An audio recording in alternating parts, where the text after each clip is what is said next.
All right. Hopefully the computer glitch is fixed and we are going to finish this lab. So we left off with reading the directions for step 13. Use the scale on the map, set a compass to the proper radius in centimeters. The radius is the distance from the epicenter to the seismograph station. Placing the point of the compass on the selected city, lightly draw a circle in pencil around the city, being careful to keep the compass set at the proper distance. Hint, depending on the type of compass, it may be easier to hold the compass still and rotate the map. As a check, measure the radius of the drawn circle to see if it is the same as the distance recorded in the table. If not, erase the circle, adjust the compass, and draw the circle again. Repeat steps 12 through 15 for at least 2 more stations. We're going to go ahead and draw all of our stations. Circle the area on the map where the 3 cities intersect. Label this the epicenter. 3 or more circles may not intersect at precisely one point, however, they should cluster together in a small area. Nothing is perfect when you do this. It depends a lot on the width of your pencil lead and how accurate you are with your circles. So we're going to have a little bit of leeway in these. Okay, so you can do this a couple of ways. The scale is given at the bottom of the map in kilometers. We also know how long it was in centimeters. So 1 centimeter equals 200 kilometers is what we're dealing with here. So New York was 7 centimeters or 1,400 kilometers. So I'm going to take my compass and put the point of my compass on the 0 mark on the ruler. And I'm going to put the pencil at 1,400. Double check that I got that lined up pretty well. And then I'm going to go up here to New York and put the point of the compass on New York. And then I usually do what it's suggested, which is I try to hold my compass still and I use my free hand to turn the paper underneath. And I'm working in kind of a small space, so it's a little bit easier said than done, but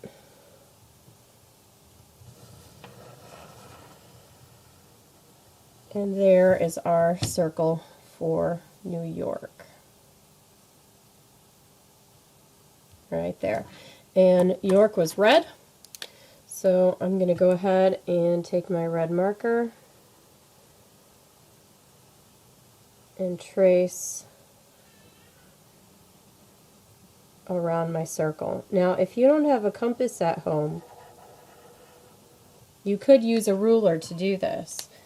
If you know that the distance from New York is supposed to be 7 centimeters, you would put your ruler down with the point on New York, and then you could mark 7 centimeters. So you could turn the ruler and then mark a few more spots. And turn the ruler and mark 7 centimeters. And then you would just come in and try to sketch your curve off of that. That would probably be the best way for you to do this at home if you don't have a drawing compass. Okay, so the next city that we had was Louisville, and that is 400 kilometers or 2 centimeters on the map. So come down here. Ooh, this is a tight one. 400 kilometers is going to be right there, 2 centimeters on the map. So then come up here and put your compass on Louisville and turn the paper.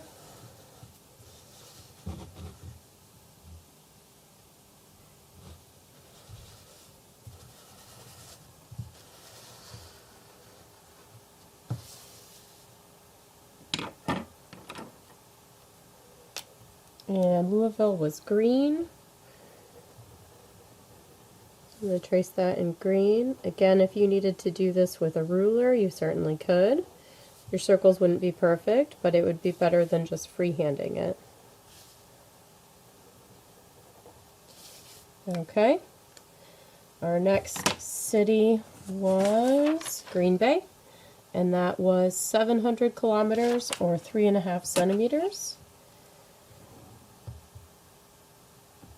700 or 3.5, so that's going to be right there. And that is Green Bay.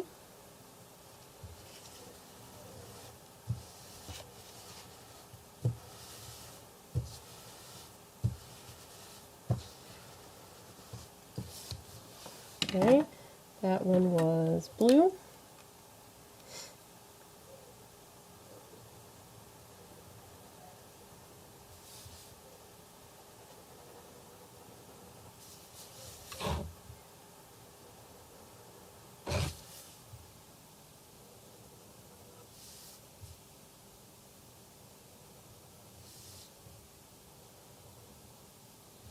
All right.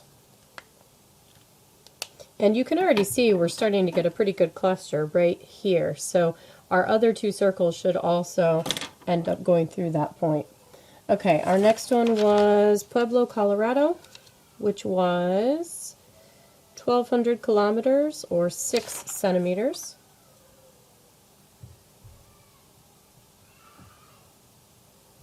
So 1,200 be right there.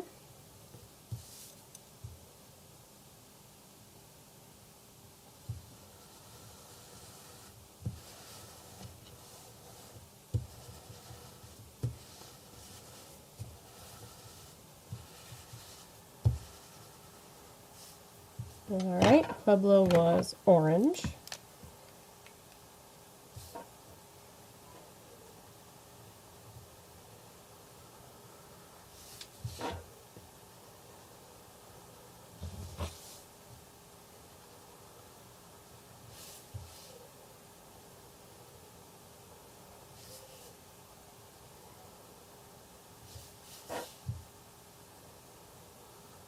And you can see that one's maybe not totally perfect, but it's still pretty close.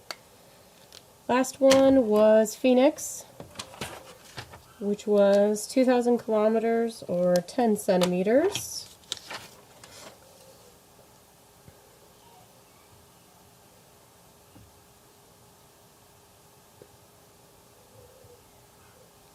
Okay, right there, 2,000 kilometers. This is going to be a big one. The circle won't even all be on the paper. But at this point, I know what's the most important part of the circle for me to draw. Right there.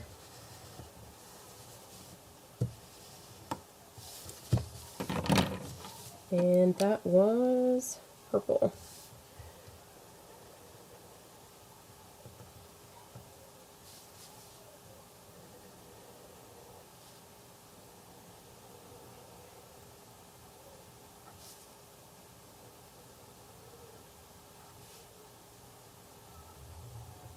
Alright, so you can definitely see where our epicenter is located.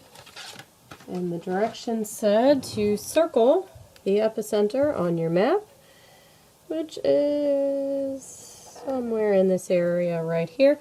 And if you look at that, you can tell it's right on the border of southern Illinois and Missouri. And that's going to be important for the questions, which is all we have left to do. So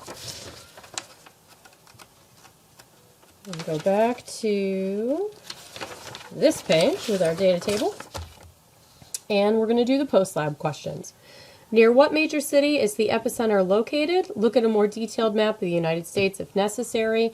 Right at the border of southern Illinois and Missouri. Hopefully you know the major city that is there is St. Louis.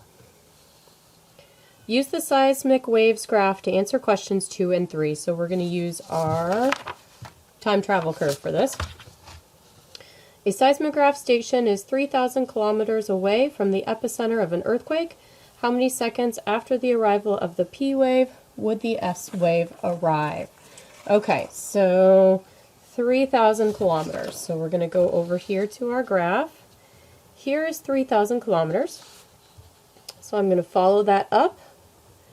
Here's the P wave. And a little ruler is always helpful with this, because then you can line up the ruler as just a straight edge with where your mark is, and you know a little bit better, a little bit easier maybe, what your travel time was. So this is 300, 1, 2, 3, 4, 5, so we're counting by 20, so this is 3